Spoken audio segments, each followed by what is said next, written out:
కానీ మీరు చాలా స్మార్ట్ వర్క్ చేశారని విన్నాను. అసలు మిగతా వాళ్ళలాగా మీరు అంత ఎక్కువగా కష్టపడిపోయింది లేదు అని. ఆ స్మార్ట్ వర్క్ ఏంటో మా కోసం చెప్తారా?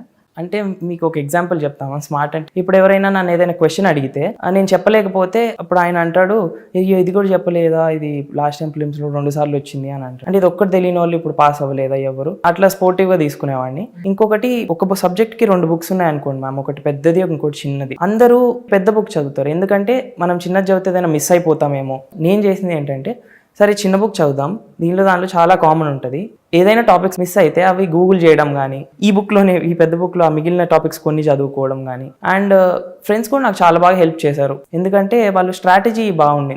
ఒక ఫ్రెండ్ ఉన్నాడు, అతనికి నాలెడ్జ్ ఫిలిమ్స్ వైజ్ క్లియర్ అవ్వట్లేదు కానీ మంచి ప్లానర్ అనమాట. సో ఫిలిమ్స్ అయ్యాక నాకు మెయిన్స్కి తక్కువ టైంలో ఎట్లా ప్రిపేర్ అయ్యి ఎట్లా చదివితే తొందర రివిజన్ అయిపోతుంది అని ఆయన హెల్ప్ చేశారు. ఇదంతా నా స్మార్ట్ వర్క్ గానే కన్సిడర్ చేస్తాను.